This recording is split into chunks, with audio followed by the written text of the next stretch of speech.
Democrats will soon select a nominee for the 2nd Congressional District, and tonight we're on the record with 2 who want to work in Washington, D.C. It's time to go on the record with WRAL News. Good evening and thanks for joining us. There are 3 Democrats on the ballot for the May 6th primary. Tonight we meet 2. A third declined our invitation. The district, redrawn 2 years ago, stretches from Wake all the way to and through a portion of Cumberland County.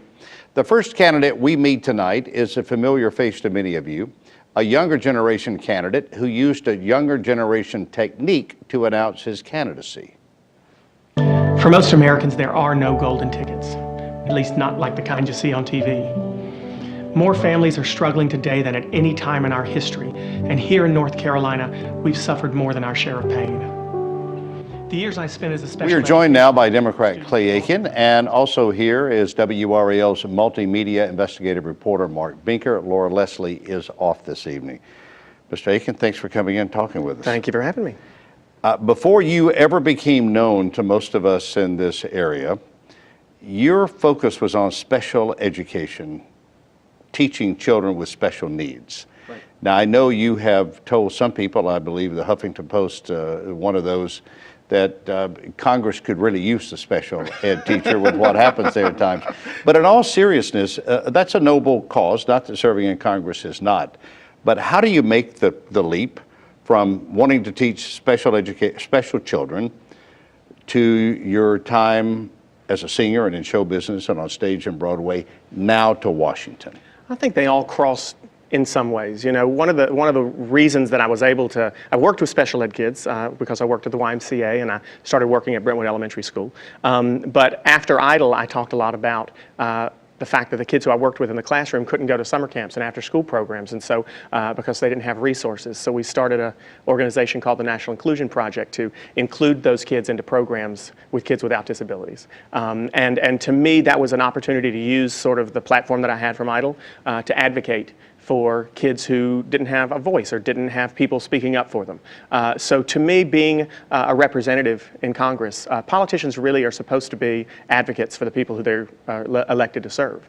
I think that that's really sort of the similarity between what I've done for the last 11 years, which is to try to be an advocate for kids with disabilities. I've worked with UNICEF as an ambassador and advocated for kids in developing countries, to being an advocate for all people who in large part put me in this spot in the first place by picking up the phone and calling and supporting me in that previous career.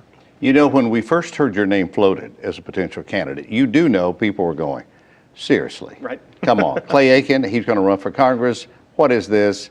You are a very serious candidate, and you've made that known to people. This is not a popularity contest for you. This is about serving. No, it is, and I absolutely, I mean, I'm not naive to expect that people would hear my name and think, oh yes, you know, I don't want people to vote for me because they recognize my name or they saw me on the show. I want them to be able to listen to the things I have to talk about, and listen to the things that I want to speak up for them on their behalf and make a decision based on that.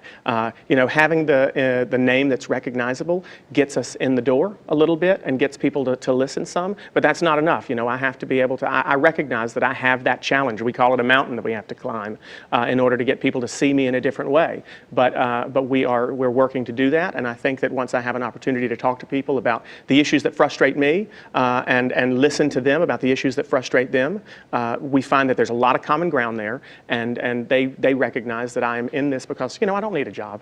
I'm not doing it because I need a job. I'm doing it because I see a vacuum of representation, and I want to try to fill it. One of the things that you've talked about in that video that we saw a clip of there was serving on the Presidential Commission for People with Disabilities. How did that come about? They reached out to someone in my organization who had helped me start the National Inclusion Project, and we're looking for someone who could help, I believe, lend some attention to the cause that they were trying to serve. So I'm sure you know, kind of early in your campaign, one of the first knocks that came against you was not showing up to a terrible lot of those meetings. What's your response to that? It was either 6 or 7 that you missed, or 7 to 7? Yeah, I went to one. I went to the first one early on, and spoke to some folks about you know, my role in the commission. I certainly recognize that one of the things that I'm able to bring to, especially at that time when I was touring pretty much nonstop. One of the things that I was able to bring to the commission was attention, and each person had their role. Of course, there were professors and there were doctors and whatnot, and then there were some folks on there whose job it was to get people to pay attention to what the administration was trying to do. And you know, that's a strength that I was able to bring to that, and I believe I'm able to bring, have been able to bring to my foundation as well. So what would you say to somebody who would criticize you and say, look, he was an absentee member of this commission, is he going to be an absentee member of Congress? Well, I think there's a very big difference between, and I'm glad you asked it, I think there's a very big difference between that time and now. You know, I have foregone all of my entertainment responsibilities. I've retired. I've taken an indefinite sabbatical because this is the thing I want to focus on. Sold my house because I wanted to make sure that I was able to focus specifically on everything that I need to do for the people of this district. And that is my primary focus now. It was not my primary focus at the time, and it was recognized and it was understood a lot by people back in 2003 and 4, what it was that my purpose was. My purpose here today, my purpose for the next however many years people will have me in this office, is to make sure that I'm present for the people in this district, and I'm here to do that. And I've made a very clear differentiation between that time in my life and now.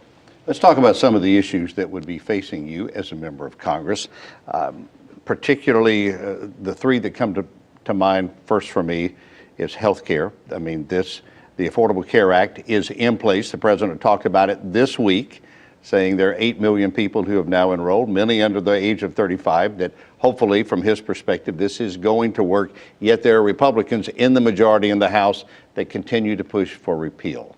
How would you stand up against that majority as a minority member in the House if the structure stays the same? I think one of the biggest issues, not just in healthcare, but in all the different policy areas that need to be addressed, is that people are too busy standing in the corners and crossing their arms. One of the bigger problems with the healthcare law is that we haven't really explained all the great things that it does do. That said, Democrats also have to be aware and cognizant and be willing to admit that there are some pretty big problems with the law, some things that need to be addressed. There are some things that are causing people not to have. There are some people who are still unable to afford health care. There are some businesses who are having trouble providing health care for their employees. Repeal is not really the option because there are so many great things that everyone agrees with on this law. And it's not just 26-year-olds staying on their health care coverage, and it's not just pre-existing conditions. It's things like hospitals not being allowed to charge you for things and not tell you what they're charging you for. It's about doctors not being able to prescribe you medications because the pharmaceutical companies are paying them to do so. There's a whole bunch of wonderful things that provisions that this law provides for us, and there are some things that need to be fixed. But instead of standing in the corner with our arms crossed on either side, we've got to work on those things that need to be fixed. We've got to work on those 100 pages or so that really need work. Very quickly before we go to break, you also know that sometimes people stand in the corners with their arms crossed because the leadership has said, you're going to be quiet, you're not going to speak up maybe the way you want to. We're trying to maneuver something else. We're trying to get this through. You need to follow the rules. Well, you know, there are people who do that. I think we see examples of that in this state and in this district, as a matter of fact. That said, you know, again, I'm not doing this because I need a job. I'm doing this because I want to stand up for people in this district. I don't necessarily plan on going to Washington and listening to exactly what the leaders do and voting against my conscience because my leaders tell me, well, we're not going to work together. The leaders of a party tell me we're not going to work together with the other side. That's what's got us into this mess right now, and we don't need any more of that. Okay, we come back, I want to talk about immigration, job growth, the economy as well. And as we go to break, this reminder, we're talking with two of the Democrats in the primary for the 2nd Congressional District seat. A few weeks ago, we talked with Republican Frank Roche. Incumbent Renee Elmers was also invited, but declined our invitation. We'll be right back.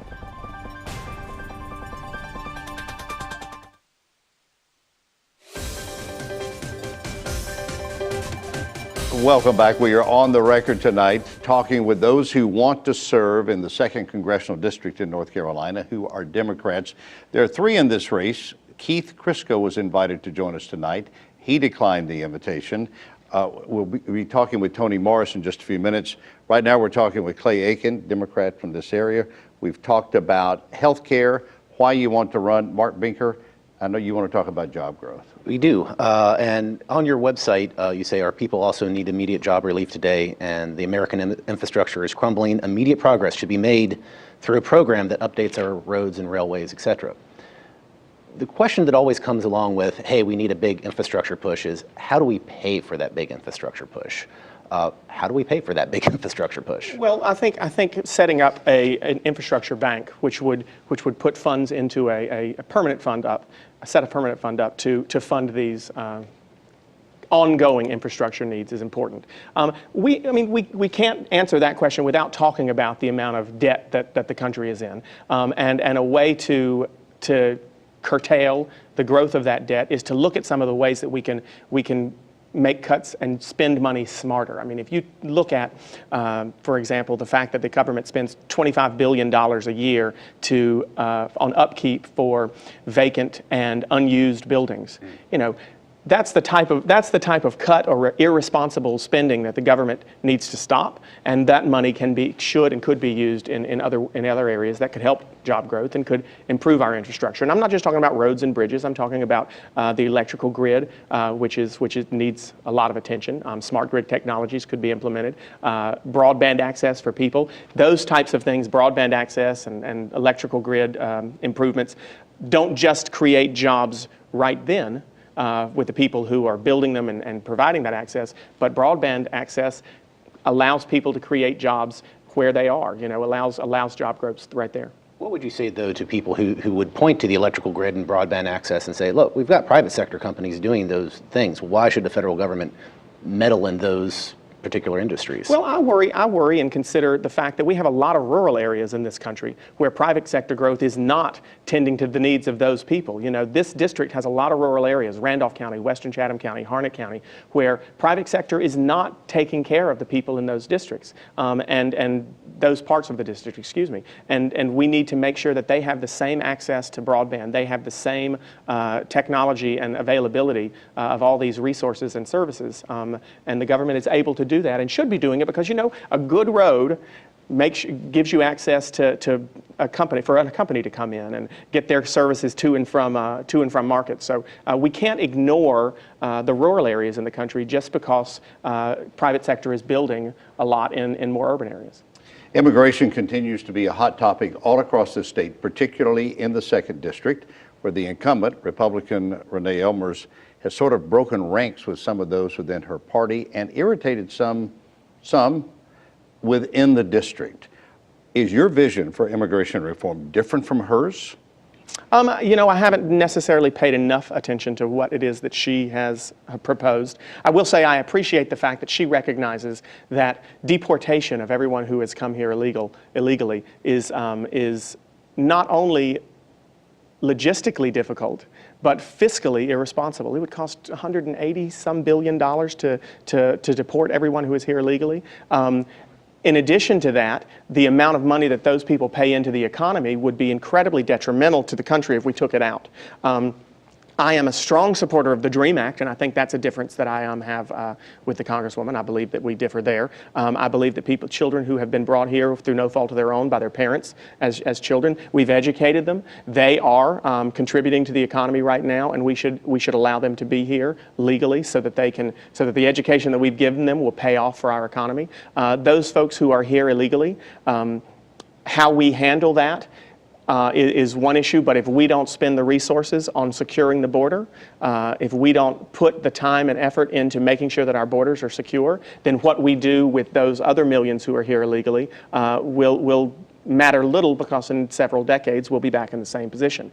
That said, I think that those folks who are here should be able to be able to come out of the shadows, be a part of the economy, and have an ability to participate in society and citizenship.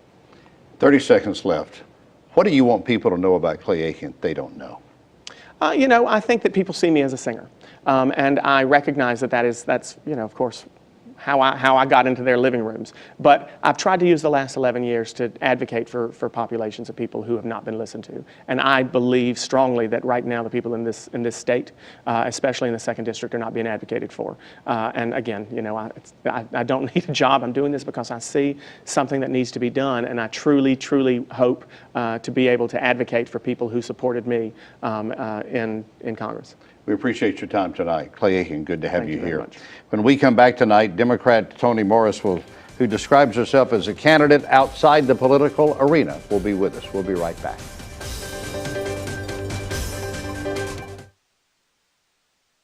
Welcome back. As I mentioned just before the break, Democrat Toni Morris describes herself on her website as, quote, a candidate outside the political arena. She is here tonight to tell us why, among other things, you want to be part of the political arena. Thanks for coming in and talking with us. Thank you for having me. Why is it so important if you're outside to be a part of it? Because I work as a licensed therapist, and I work with people every day. And I listen to what's going on in people's lives every day. You know, when I have people come in my office one-on-one, they're going to tell me things they may not tell other people. So I hear the stress they're going through because I can't find a job, not sure how I'm going to feed my children, not sure if I'm going to be able to pay my bills. You know, I can't afford medical co-pays. I'm hearing all of this. And then at the same time, I'm listening to what's going on in Washington, and I'm watching the TV, and I'm watching the way they're voting. And I'm like, okay, something needs to be done. Also, when I'm looking for resources to help people, there are none. Every time I call up somebody, they're like, I'm sorry, we can't help you. I'm sorry, we can't help you. And then it's very frustrating because it's like we got people that need help, but we got people in Washington who are not trying to help. And so I was like, you know what? I've got the knowledge, skills, and ability. Let's go run for this office. Mark? Your bio says you're earning a PhD right now. How will that inform your service in Congress? How would that inform? Yeah. Okay. Well, my PhD is in psychology, so it's about people, and a lot of things that I'm doing in education for the most part I'm looking at with my dissertation. It allows me to look at education reform. It looks at students and our education system, what's going on, what problems we have, and so I'm exploring all of that. In addition to that, I'm also looking at it from a perspective of mental health concerns. So when we have kids diagnosed with ADHD, oppositional defiant disorder, conduct disorder, that are in our schools, I'm looking at how we can do better in our schools to address those issues, because that's what I work with.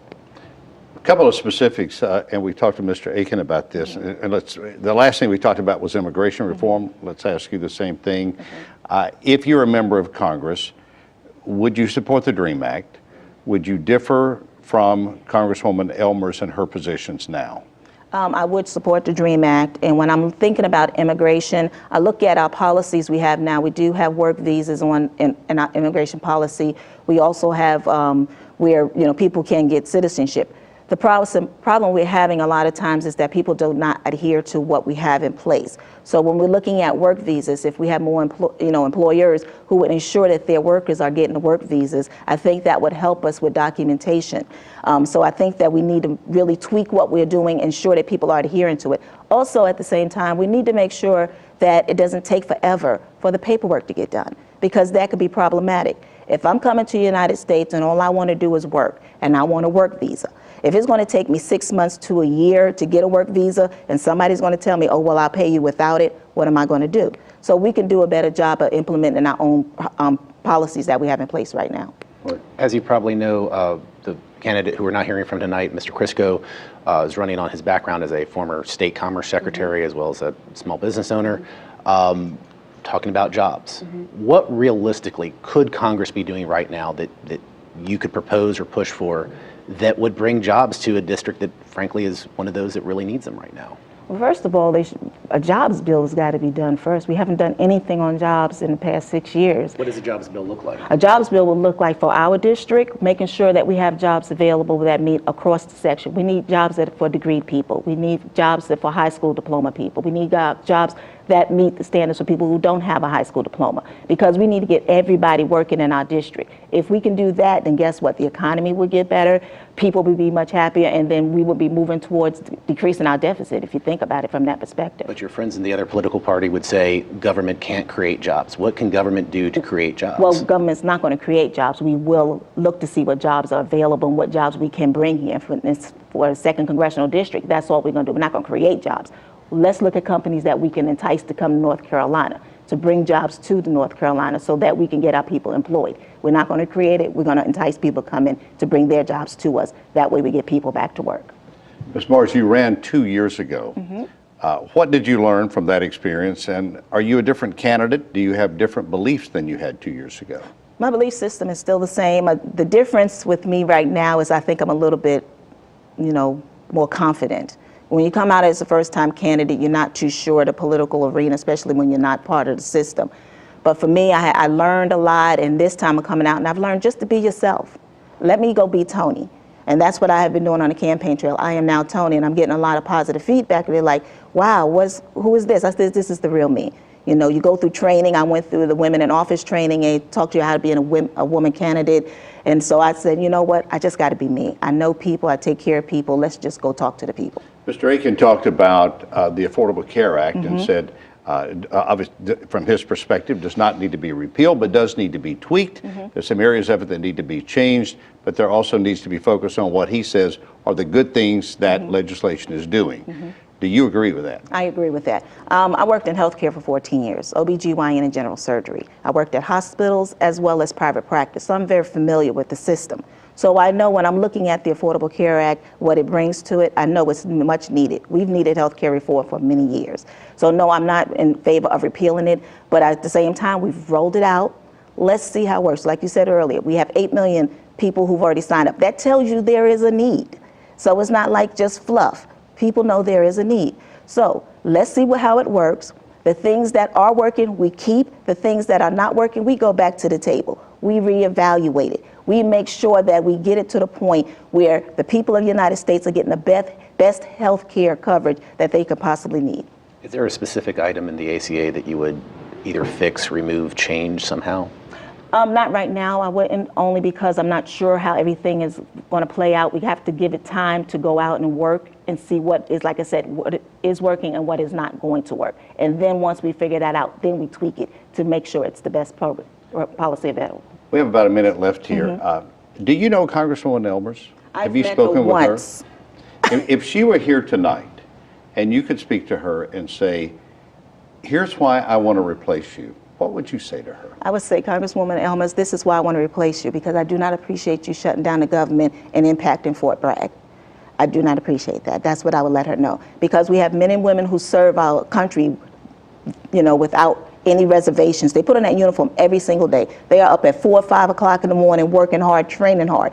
And you shut down the government, which impacts the people in your district. 5 counties were impacted by that. We lost $25.6 million in the state because of that. I don't think that a congresswoman should do that. I don't think a representative of the 2nd Congressional District should ever want to shut down the government, knowing that you have one of the largest military bases in your district. So that's what I would let her know. I do not appreciate that.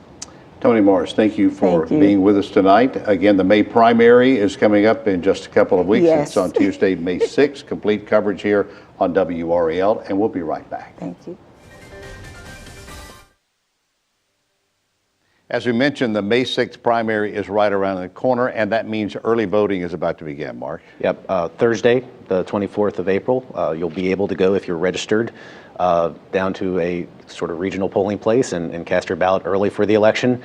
One change from prior elections, you can't register on the same day. So if you're not already registered for the May primary, you're pretty much out of luck at this point. Not quite as much time, but we do encourage everyone to take advantage of that precious right and vote. Mark, thank you. We'd like to hear from you. Follow us on Twitter at twitter.com/WRAL. Email us your comments or snail mail. And remember that you can go to WRAL.com to watch our interview with Republican Frank Roche, and you can watch this discussion again as well. We thank you for joining us. Have a good night. We'll see you next Saturday night.